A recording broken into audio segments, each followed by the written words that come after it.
주일 4월 11일 예배 하나님 앞에 드리도록 하겠습니다.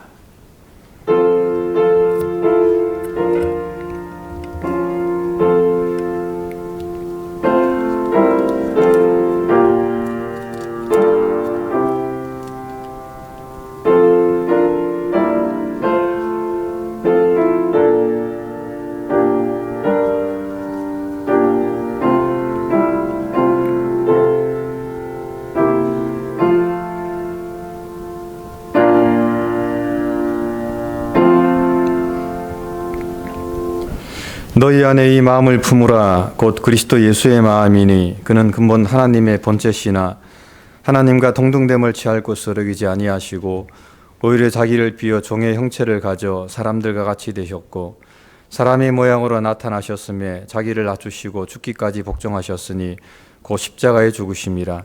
이러므로 하나님이 그를 지극히 높여 모든 이름 위에 뛰어난 이름을 주사 하늘에 있는 자들과 땅에 있는 자들과 땅 아래에 있는 자들로 모든 무릎을 예수의 이름에 꿇게 하시고 모든 입으로 예수 그리스도를 주라 시인하여 하나님 아버지께 영광을 돌리게 하셨느니라. 아멘. 다 같이 신앙 고백하겠습니다. 전능하사 천지를 만드신 하나님 아버지를 내가 믿사오며 그 외아들 우리 주 예수 그리스도를 믿사오니 이는 성령으로 잉태하사 동정녀 마리아에게 나시고 본디오 빌라도에게 고난을 받으사 십자가에 못 박혀 죽으시고 장사한 지 사흘 만에 죽은 자 가운데서 다시 살아나시며 하늘에 오르사 전능하신 하나님 우편에 앉아 계시다가 저리로서 산 자와 죽은 자를 심판하러 오시리라. 성령을 믿사오며 거룩한 공회와 성도가 서로 교통하는 것과 죄를 사하여 주시는 것과 몸이 다시 사는 것과 영원히 사는 것을 믿사옵나이다. 아멘. 예, 찬송가 219장, 새 찬송 540장입니다.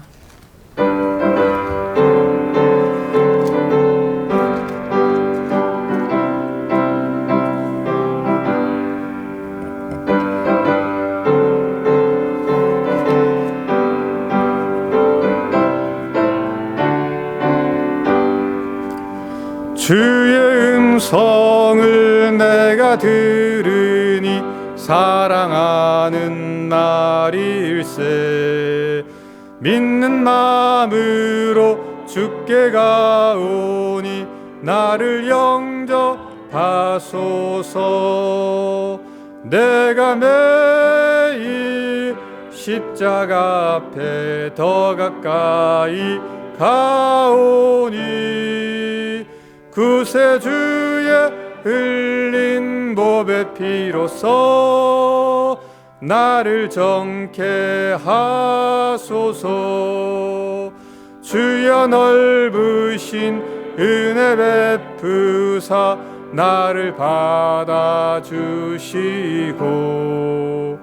나의 품은 뜻 주의 뜻같이 되게 하여 주소서. 내가 매일 십자가 앞에 더 가까이 가오니 그새 주의 흘린 보배 피로써 나를 정케 하소서. 주의 보좌로 나아갈 때에 어찌하니 기쁠까. 주의 얼굴을 항상 배우니 더욱 친근합니다. 내가 매일 십자가 앞에 더 가까이 가오니 그새 주의 흘린 보배 피로써 나를 정케 하소서. 우리 구주의 넓은 사랑을 측량할 자 없으며 주가 주시는 참된 기쁨도 헤아릴 수 없도다.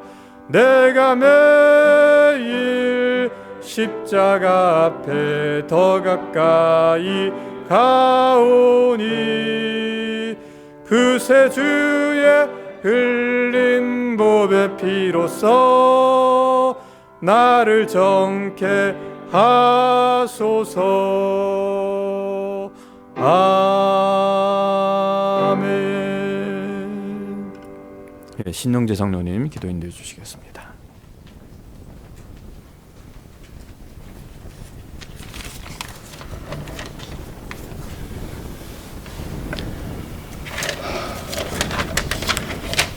어제나 오늘이나 동일하게 하나님의 택하신 백성들을 지키시고 인도하시는 하나님께 감사와 찬송을 드립니다. 죄에서 구원하시고 자녀 삼으신 하나님의 계획이 만세전부터 이루어졌음을 생각할 때 더욱더 큰 찬송과 경배를 하나님께 올려드립니다. 하나님, 지난 한 주간의 삶을 돌아보며 하나님께 고백드립니다. 오랫동안 고대했던 성전에서의 예배를 드리고 성찬의 감격으로 부활절을 맞았으나 그 행복과 기쁨이 오래가지 않고 예수님께서 부활하신 부활절의 교회의 부활절이 교회의 한 절기로 지나버린 것 같은 아쉬움에 다시 하나님의 은혜를 구하며 회개하며 간구합니다. 우리의 정과 욕심을 십자가에 못 박혀 오직 내 안에 살아계신 예수님만이 나를 주장하셔서 성령님의 음성에 항상 귀 기울이고 순종하는 삶으로 인도해 주시옵소서. 한편으로는 팬데믹의 긴장이 조금 풀리는 듯 하지만 우리들의 인생은 한치 앞을 알 수 없으며 하나님의 은혜가 아니면 얼마나 연약한 존재인가를 깨닫게 하셨음에 또한 감사를 드립니다.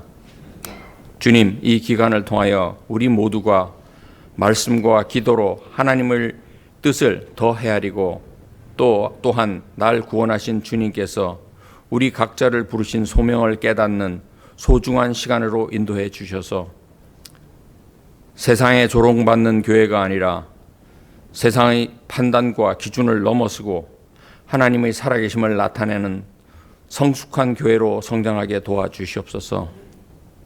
이곳에 은혜와 진리 교회를 세워주셔서 주의 백성들이 모여 서로 사랑하고 섬기며 중보하는 교회로 자라나게 하심에 감사드리고 교회를 통하여 하나님의 복음을 알지 못하는 이들에게 복음을 전파하고 우리들의 삶을 통하여 복음을 확증하는 단계로 나아가게 지켜주시옵소서. 교회를 위하여 보내주신 목사님들과 직분자들을 붙잡아 주셔서 우리 가운데 행하시는 하나님의 은혜로 말미암아 하나님의 영광을 드러내는 교회로 역사해 주시옵소서. 어려운 상황 가운데서 공부하는 자녀들을 돌봐주시고 이제 학교로 돌아갈 때 안전을 지켜주시며 가정에서 부모와 함께 지키던 신앙이 홀로 설 수 있는 굳센 신앙으로 자리 잡도록 보호해 주시옵소서. 멀리 떨어져 생활하는 자녀들의 삶 속에도 함께 하셔서 어디에 있든지 하나님의 자녀됨을 굳건히 지키는 크리스찬의 삶으로 인도해 주시옵소서. 지역교회 목사님들과 타국에서 복음을 전하시는 선교사님들과 함께 해 주셔서 열악한 환경 속에서 건강을 지켜주시고 그들의 사역에 사탄의 방해를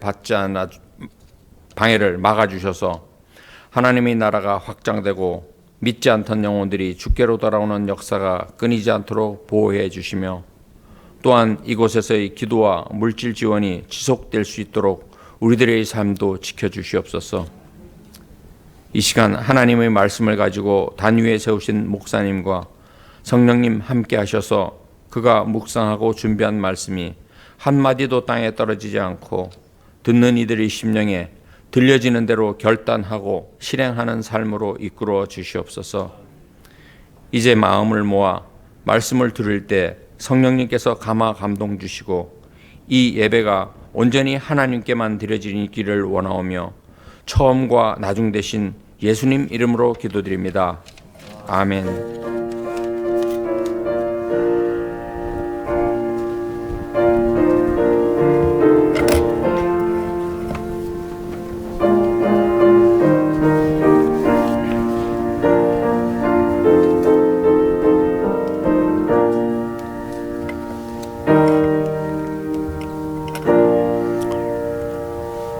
예, 말씀은 요한복음 12장 1절부터 11절까지 말씀입니다. 제가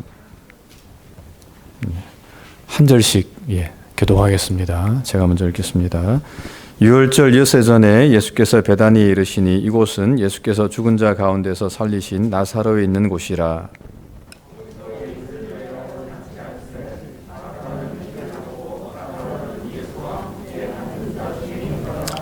마리아는 지극히 비싼 향유고 순전한 나드 한 근을 가져다가 예수의 발에 붓고 자기 머리털로 그의 발을 씻으니 향유 냄새가 집에 가득하더라.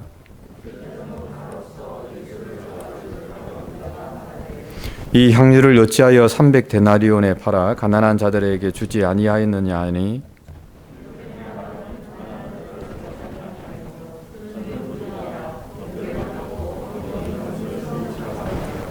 예수께서 가라사대 저를 가만두어 나의 장사할 날을 위하여 이를 두게 하라.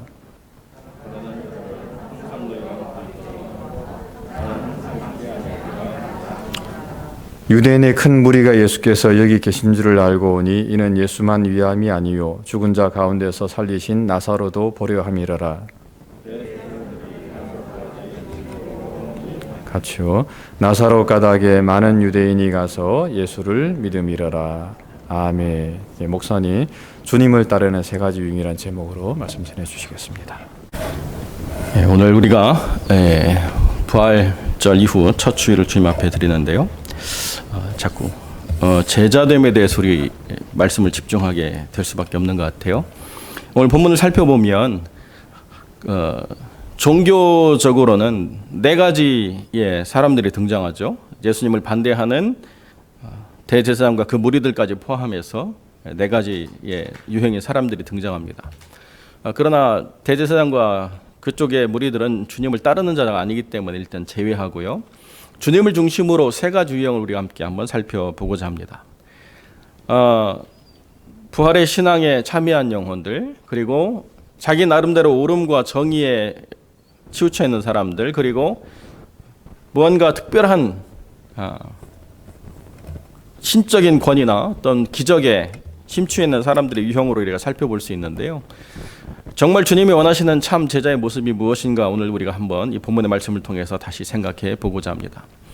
우리가 애매하지만 좀 황당한 그런 일들을 세상에서 겪을 때가 있어요. 그죠? 따지기도 뭐한데 이거 그렇다라고 해서 내 것을 주장하기도 뭐한 그런 애매한 상황들이 있죠. 아주 극단의 경우도 있을 수 있는데 오늘 제가 드리는 예가 그럴지 모르겠습니다. 어떤 사람이 아침에 이렇게 산책을 하는데요. 갑자기 장 운동이 활발해져가지고 그 산책길에서 급하게 화장실을 찾는데 공교롭게도 화장실이 너무 보이지 않는 데다가 집으로 돌아가기엔 자기가 너무 멀리 왔어요. 그래가지고 우여곡절 끝에 좀 가려지고 감춰진 화단으로 들어가가지고 볼일을 봤는데요. 이제 다 모든 게 마무리져서 이제 잘 일어나기만 하면 되는데 갑자기 커다란 골든 레트리버 와가지고 막 자기 주변에 냄새를 맡고 난리가 난 거예요. 그런데 개만 오면 다행인데요. 개 주인이 또 막 와요. 근데 급하게 자기가 이렇게 일어나 있는데 주인이 와가지고 어머 죄송해요. 우리 개가 똥을 쌌군요. 그러더니 그 비닐봉지로 싹 치워가지고 갖다 버려주더래요. 내 거긴 한데 내 거라고 주장할 수 없죠. 그죠? 좀 황당하고 어려운 상황들이. 오늘 본문을 제가 무겁게 설명하고자 하니까 처음에 좀 가볍게 가고자 제가 예를 들었습니다. 자, 오늘 이렇게 본문에 가장 중요한 게 뭐냐면 죽었다 살아난 사람들을 보기 위해서 많은 사람들이 왔다는 거예요. 그러니까 이 장소의 가장 중요한 사람은 누구냐면 예수님이 아니고 사실은 나사로일 것 같아요. 사람들의 생각 속에서는. 그래서 그 나사로를 보기 위해서 수많은 사람들이 왔는데 정작 나사로가 중심이 돼가지고 모든 일이 진행되지 않고 나사로는 그 무리 가운데 앉아있고 주님이 그 모든 잔치의 주인이 되어 계시다는 것입니다. 자, 우리가 생각할 때는요, 주님은 좀 빠져 계시고 적어도 나사로가 중심에 서서 뭔가를 막 얘기해야 될 것 같지 않습니까? 천국에 있었던 뭐 며칠 해가지고 막 천국이 어떻고요, 뭐 지옥도 하나님 보내셨는데 지옥이 어떻고요, 막 해가지고 막 엄청나게 자기가 대단한 사람인 것처럼 자기를 이렇게 설명할 수도 있고 자기가 본 무언가를 말할 수도 있고 그래서 그런 것들을 기대하는 사람들이 있을 수도 있는데요. 주님을 따르는 참된 사람으로서의 나사로와 마르다와 마리아의 삶이라고 하는 것은 그렇지 않았다는 것을 사도 요한이 굉장히 평범한 모습으로 보여주고 있다는 것입니다. 우리 스스로가 의미부여를 하고 확신을 갖고 그것으로 말미암아 신앙을 출발하고자 하는 어떤 동기가 되는 중요한 부분들이 있습니다. 그 하나는요, 기적이에요. 뭔가 특별한 사건을 만나면 여기 정말 하나님이 계시는구나 라고 하는 기적적인 사건을 통해서 하나님을 믿게 되는 동기가 될 수 있습니다. 그런데 중요한 것은 늘 기적이 동기를 부여해가지고 가기에는 굉장히 위험할 수 있다는 거죠. 기적은 어느 때 필요하느냐? 하나님이 살아계시다는 것을 분명히 증거해야 될 그런 때 필요한 거예요. 김세현 선교사님이 저한테 글을 보냈는데요. 자기 주변의 모든 종교들이 다 이 어려운 상황에서 무너지고 이렇게 흐트러지고 그러는데 하나님의 교회가 든든히 세워져 가는 걸 보면서 그 힌두교들이, 그 모슬렘들이 하나님이 진짜 살아계신가 보다 그러면서 개종을 하는 경우가 있다는 거예요. 그럴 때 하나님의 특별한 은혜로 말미암아 그 구별된 하나님 역사가 드러나서 하나님이 참이다라고 이야기할 그때에 사인 앤 원더, 표적과 기사가 필요한 거죠. 그런데 내 삶이 늘 사인 앤 원더로 채울 수는 없다는 거예요. 내 삶을 무엇으로 채우느냐, 가장 중요한 것은 하나님의 말씀으로 채워야 되는데 그 잘 되지 않는 사람들이 있습니다. 늘 새로운 거, 늘 신비한 거, 늘 대단한 거 이런 걸 자꾸 추구하면서 가는 사람들이 있고 거기에 또 동기부여를 하는 많은 사람들이 있어요. 기도를 하다 보니까 갑자기 손이 떨려가지고 막 써서 영서를 썼습니다 했는데 보니까 이건 글이 아니에요. 하나님의 말씀을 기록한 거라고 한다면 이것이 상징이 되고 어떤 의미가 있지만 자기만의 아는 특별한 거라고 하는 것들이 사실은 자기를 말씀에 집중하지 못하고 자꾸 자기의 어떤 신비적인 체험으로 넘어가게 하는 위험한 요소가 될 수 있다는 것입니다. 그러니까 이런 유형의 사람들은 늘 하나님을 찾고 하나님께 가까이 나아가고 하지만은 그러나 여전히 채워지지 않는 그 무엇 때문에 열심은 있는데 불안정한 삶을 살게 된다는 거예요. 이런 사람들이 상당히 대다수를 차지하고 있다는 것입니다. 적어도 이 12장 본문 안에서는 많은 무리들이 주님을 보려 오기는 했지만 사실은 더 궁금한 건 뭐냐면 나사로가 궁금했다는 거예요. 그런데 이런 분들의 확신은 뭐냐면 내가 경험한 것, 내가 남들보다 더 뛰어났다라고 하는 그 증명으로 말미암는 어떤 특별한 기적 같은 거, 이런 것들로 자기가 탁 차 있기 때문에 그렇지 못한 것들을 보면 거기에 의미 부여를 할 수가 없어요. 거기에 어떤 가치를 발견할 수 없는 그런 벽을 스스로가 쌓아갈 때가 참 많이 있다는 것입니다.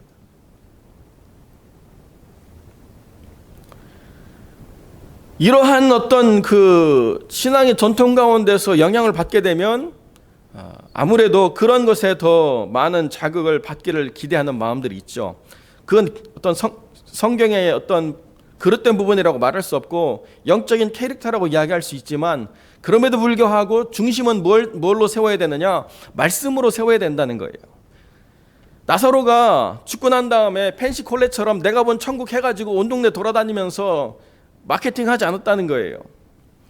적어도 이 순간 자기가 뭔가를 얘기할 그런 타이밍이지만 그러나 그렇지 않고 자기도 무리들 앞에 서지 않고 무리들 속에 있어서 주님의 말씀을 들어야 된다라고 하는 모습을 보여주고 있다는 것입니다.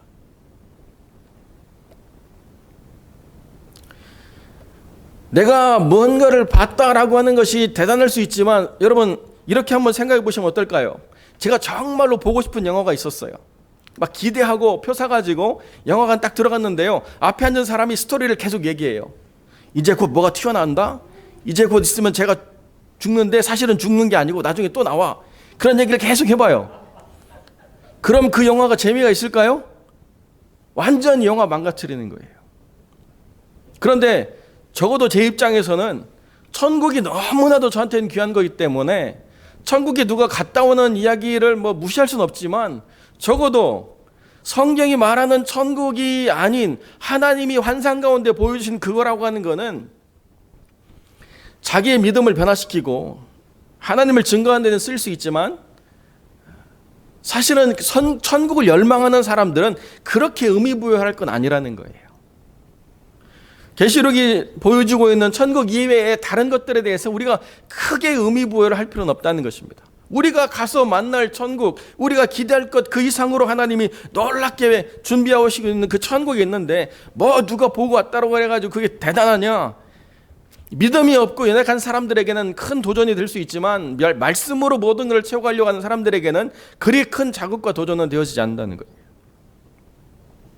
그런데 오늘 우리를 또 위험하게 만드는 요소 중에 하나가 뭐냐면 이 가롯 유다와 같이 옳음, 정의, 사회적인 어떤 약자에 대한 보호 이런 것들을 가지고 들어와 가지고 옳음을 주장하는 사람들이 예수를 따르는 무리라고 생각하는 착각에 빠진 그런 시대상을 그대로 보여주고 있는 이때가 이 또 다른 유형을 우리가 경계해야 될 부분이라는 거예요. 가난한 자들을 팔아서 돈을 취하는 일들을 우리가 얼마나 많이 봅니까? 지금도 뭐 한국이든 미국이든 가난한 자, 약자, 뭐 평등 이런 이야기 많이 하는데요.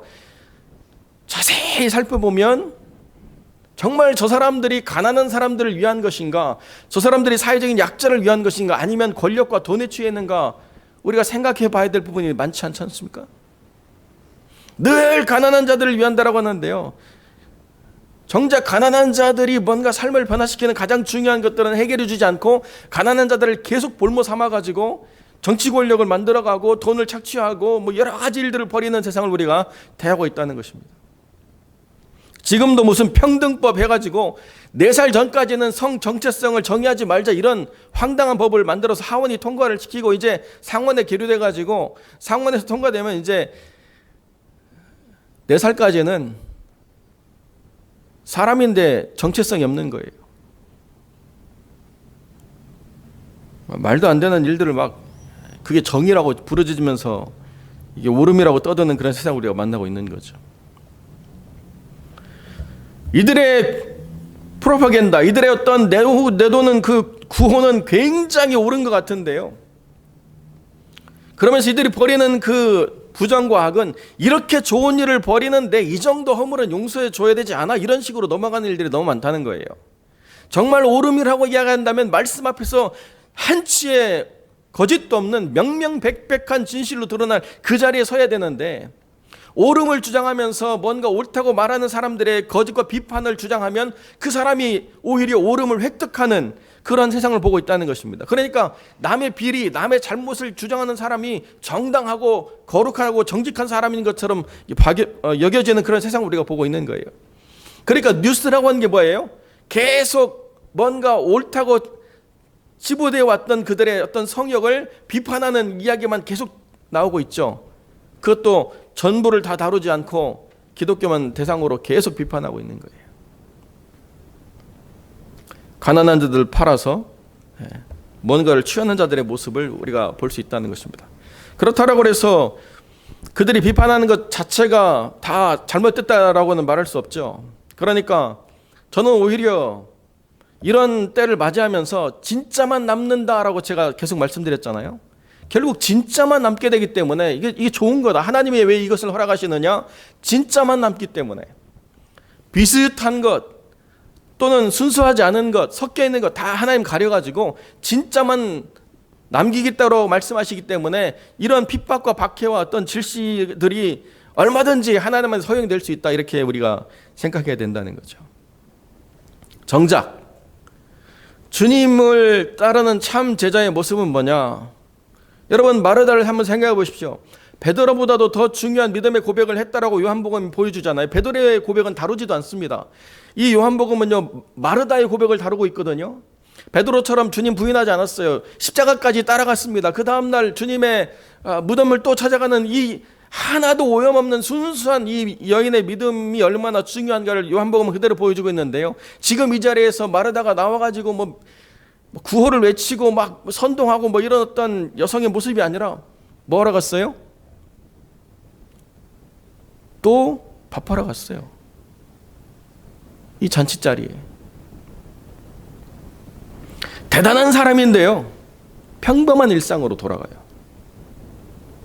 대단한 사람인데 지극히 자기의 평범한 일상 가운데 자기가 해왔던 삶의 자리를 그대로 지켜나가요.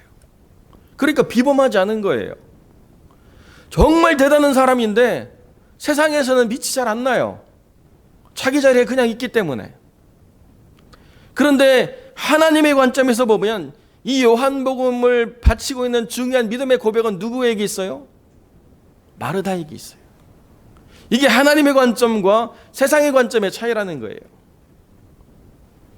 마르다라고 하는 이 신앙의 사람이 얼마나 중요한 믿음의 고백을 11장에 했는가라고 하는 것을 성경이 분명히 보여주지만, 그러나 마르다라고 하는 사람이 얼마나 묵묵히 자기의 삶으로 돌아가서 자기에게 주어진 일상 가운데 하나님이 섬기라고 하신 그 뜻을 조차 사람들을 섬기고 있는가 분명히 보여주고 있죠. 나사로는 어떻습니까?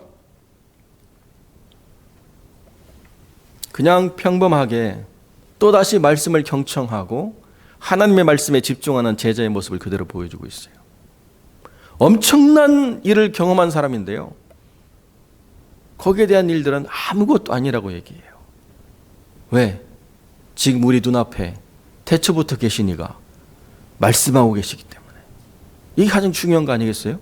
내가 엄청나게 대단한 걸 경험한다 하다는 한들 태초부터 계신 이의 말씀과 어떻게 비교할 수 있겠어요? 이게 가장 중요한 건데, 그러니까 잠잠해질 수밖에 없는 거죠. 내가 얼마나 대단한 일을 하고 내가 얼마나 대단한 경험을 했는가 하는 자기만이 기뻐할 거라는 거예요. 갈라디아서 6장 4절에 이렇게 말씀하죠. 자랑할 것이 자기에게만 있다는 얘기예요. 어디 남하고 비교해서 뭔가를 자랑하려고 할 생각을 하지 말라는 거예요. 그냥 그게 감사하고 그게 기쁘고 그게 자랑스럽지만 사실 하나님 앞에서는 지극히 평범한 일상의 한 부분이라는 것입니다. 여러분, 마리아가 옥합을 깨가지고 300데나리온 이상의 가치를 향유를 주님의 발에 부었다라고 하는 것은 주님의 죽으심을 예비하는 신앙의 고백으로 성경이 보여주고 있잖아요.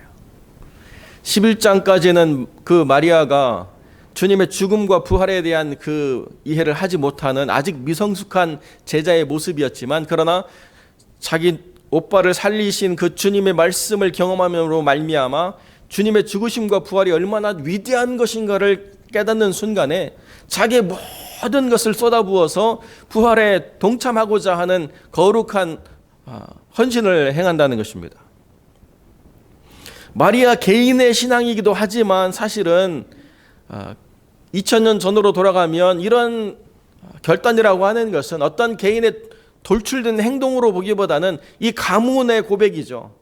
마르다와 마리아와 나사로의 고백이 담겨져 있는 헌신의 모습이라는 거예요. 이러한 모습들을 보여줄 때에 이것이 참으로 주님을 따르는 제자들이라고 하는 중요한 그 의미를 보여준다는 것이죠. 마르다는 나가서 일하고 있고 나사로는 앉아서 말씀 듣고 있지만, 그러나 그들의 신앙이라고 하는 건 무엇이냐? 주님의 죽으심과 부활에 참여하고자 자기의 전부를 내어드리는 신앙이라고 하는 상징을 이 귀한 향유로 표현하고 있다는 것입니다.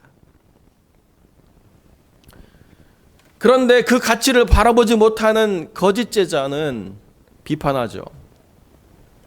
이거를 팔아가지고 가난한 자들에게 주어야 된다는 거예요. 얼마나 옳은 이야기 같습니까? 얼마나 가치 있는 이야기 같아요. 미국에 거주하는 어떤 한인이 교회를 비판하는 책을 냈대요.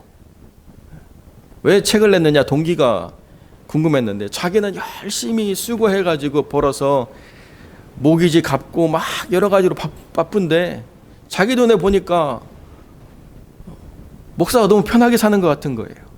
그래가지고 자기가 온갖 서치를 다 해서 교회가 이렇게 비판의 대상이다라고 하는 책을 냈다는 것입니다.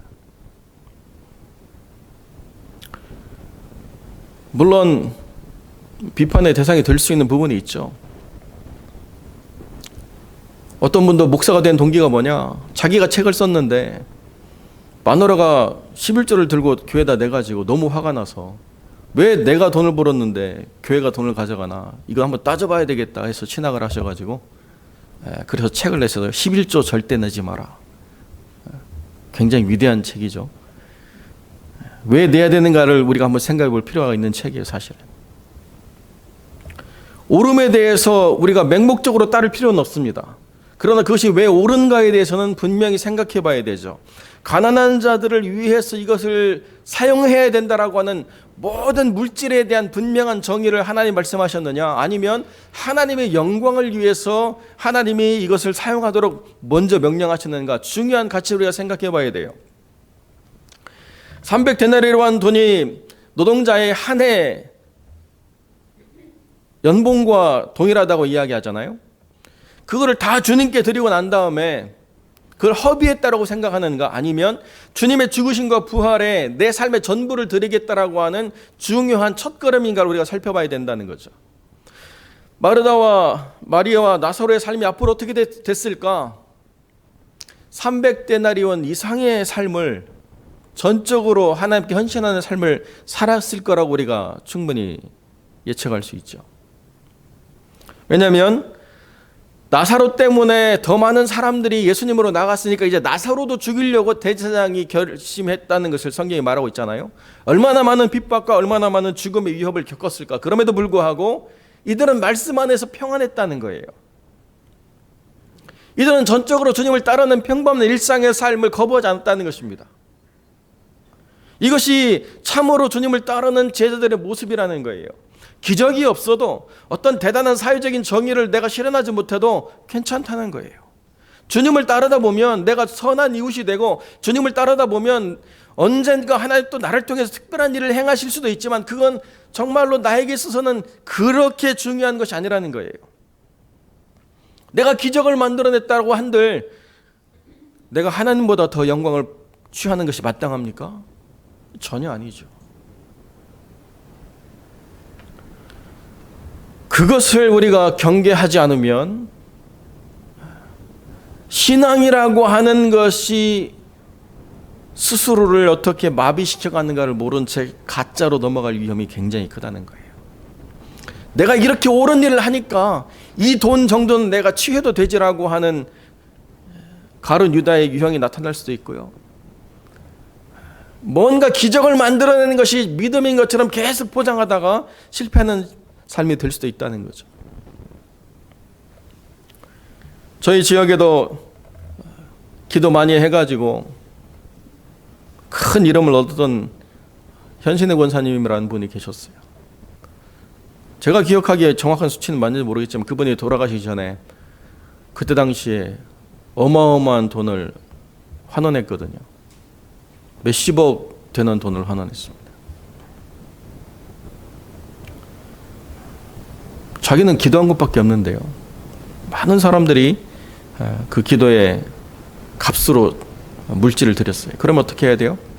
그걸 계속 하나님의 나라와 복음 증거를 위해서 흘려보내야 되는데요, 어느 순간 내가 받는 게 마땅해지면 쌓아두게 되는 거예요. 하나님이 경고하셔가지고 결국 마지막에는 회개하고 다 드리고 나아갔기 때문에 다행이죠, 사실은. 여러분, 그렇기 때문에요, 사실 우리가 평범한 일상을 살아가는 게 큰 은혜입니다.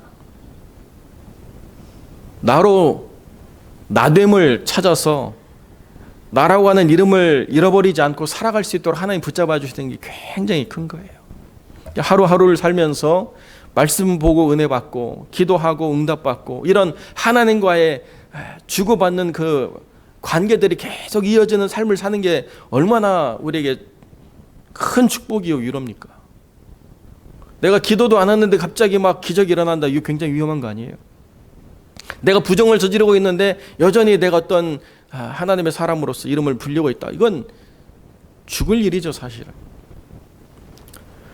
내가 하나님 말씀에 경청하고 그 뜻을 모르며 나에게 허락하신 소명을 따라서 내가 다시 밥 짓는 일로 돌아간다고 한들 하나님이 나를 하찮게 보시느냐?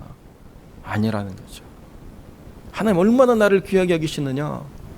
복음의 증거자, 믿음의 굳게 선 자, 끝까지 주님을 부인하지 않은 자, 주님의 죽으심과 부활에 동참한 자. 그 사람이 뭐해요? 잔칫날 밥 짓는 거예요. 기적을 경험했지만 입 닫는 거예요.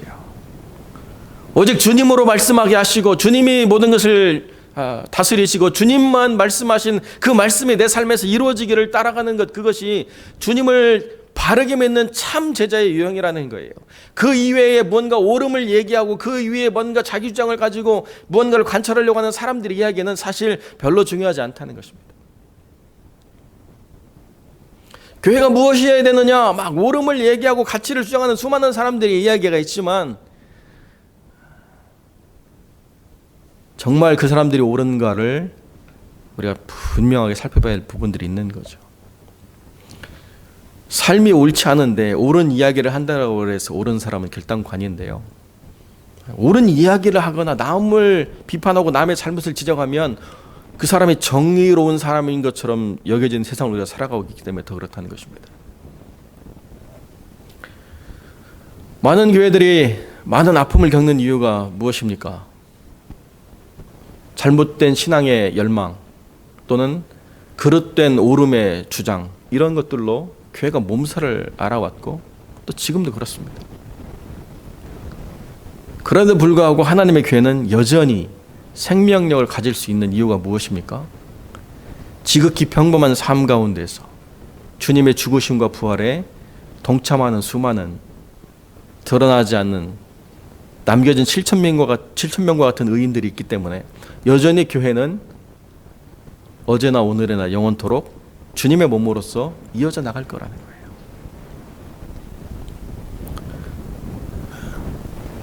대단한 과학자들이 그런 이야기를 합니다. 앞으로 시대가 어떻게 발전될 것이냐? 사람이 죽지 않는 시대가 올 것이다. 어떻게 해요? 컴퓨터와 사람의 융합을 통해서. 지금 쥐의 머리에 칩을 심어가지고 쥐가 컴퓨터 게임을 할 수 있도록 하는 실험에 성공했죠. 지금은 또 어떤 실험을 합니까? 사람의 뇌에 칩을 심어가지고 온몸이 마비인 사람이 눈으로 전화를 하고 컴퓨터를 활용할 수 있도록 하는 실험을 지금 사용하고 있고요. 또 어느 정도까지 지금 진행됐느냐? 사람의 모든 기억을 컴퓨터에다 저장해 놓는다는 거예요. 나는 깜빡깜빡 잊어도 컴퓨터는 치매가 없다는 거죠. 그러면서 점점 사람의 정의가 바뀌는 세상을 우리가 살아갈 것이다. 단순히 오래 살아서가 아니라 이제는 죽지 않는 삶을 꿈꿔도 될 정도로 세상이 바뀔 것이다. 막 이런 이야기들 막 떠들어요. 그런데 사람의 정의가 바뀌면 무슨 일이 일어납니까? 사람의 정의가 바뀌는 순간 심판이 온다는 거예요. 창세기 6장은요, 중요한 비밀을 우리에게 정의해 주는데요. 사람이 사람으로서의 가치를 상실한 순간 하나님이 홍수를 통해서 이 세상을 쓸어버리셨다는 거예요. 이제 사람이 사람의 정의를 바꾸는 순간 무슨 일이 일어나느냐? 이제는 세상이 끝이 온다는 것을 우리가 생각해야 된다는 거죠. 그때 우리가 뭘 해야 되느냐? 우리의 평범한 일상 가운데서 주님의 부활과 주님의 말씀을 따르는 거룩한 하나님의 사람들로 살아가는 것. 다른 것이 없다는 거예요. 그냥 맷돌 갈다가 주님 맞는 거예요. 들판에서 일하다가 주님 맞는 것입니다. 어디로 산으로 도망가야 되고 어떤 대단한 사람이 되어서 우리가 하나님의 거룩한 심판을 준비하는 것이 아니라 이미 주님의 죽으심과 부활에 참여했기 때문에 하루하루 말씀과 살아가다가 그 말씀이 우리를 천국으로 인도하는 자연스러운 인도함으로 우리가 하나님 앞에 가는 것, 그것이 우리의 삶의 모든 것이라는 것이죠. 사랑하는 성도 여러분, 이 은혜와 진리 장로교회에 저는 오직 참 제자로 모든 영혼들이 서기를 소망하고 또 여러분도 그런 소망으로 서 있는 줄로 저는 분명히 믿습니다. 우리가 어떻게 많은 사람들이 모이는가를 가지고 고민할 필요가 없는 게, 이렇게 많은 사람들이 모여도 그 많은 사람들에게 성령이 집중해서 말씀하시는 게 아니라요, 마르다와 마리아와 나사로만 언급되고 있다는 거예요. 물론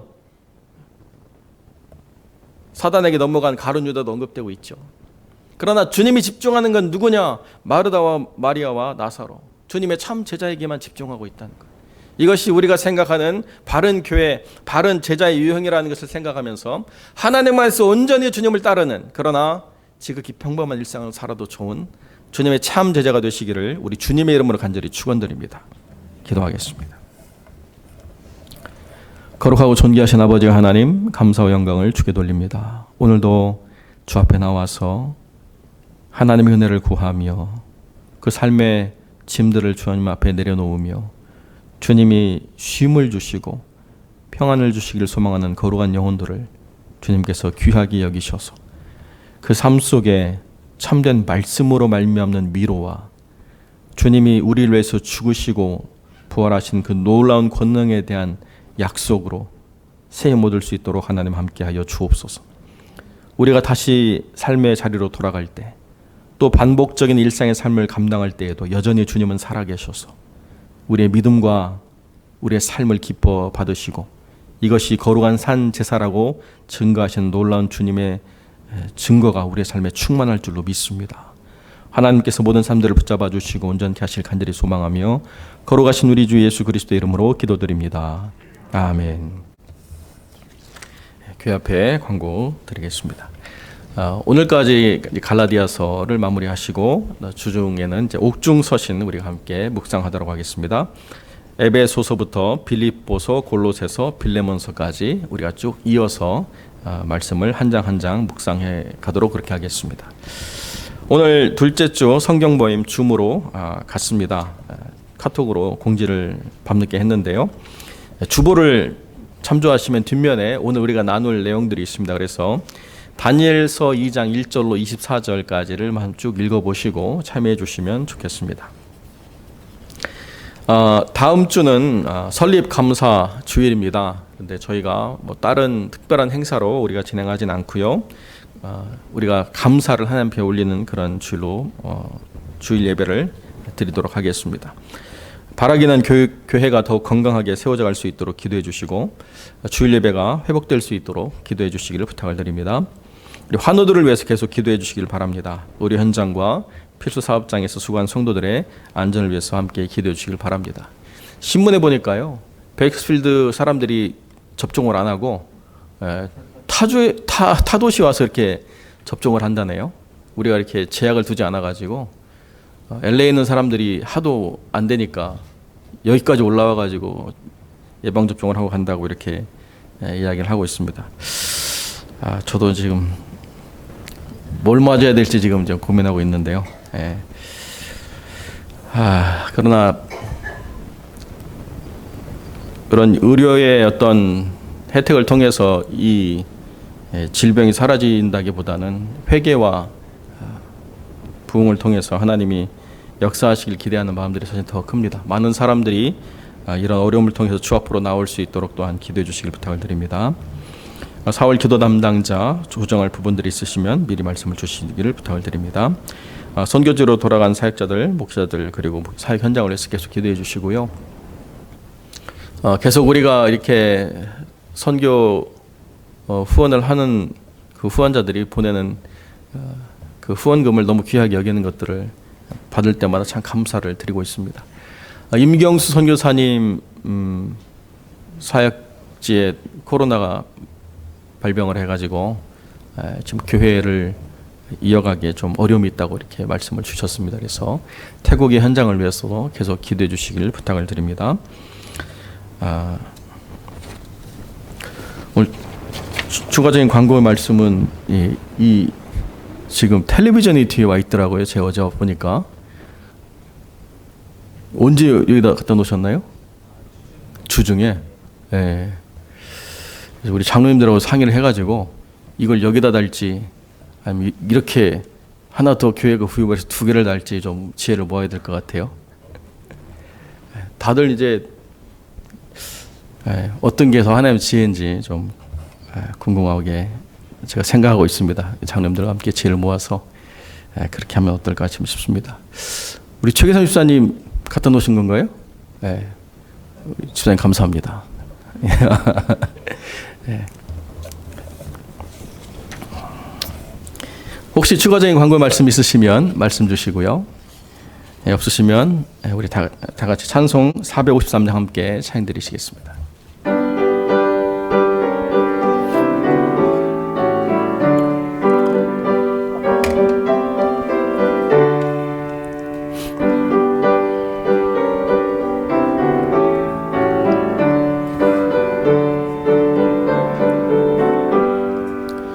주는 나를 기르시는 목자요, 나는 주님의 귀한 어린 양. 푸른 풀밭 맑은 시냇 물가로 나를 늘 인도하여 주신다. 주는 나의 좋은 목자, 나는 그의 어린 양. 저를 따라 꼴을 먹여주시니 내게 부족함 전혀 없어라.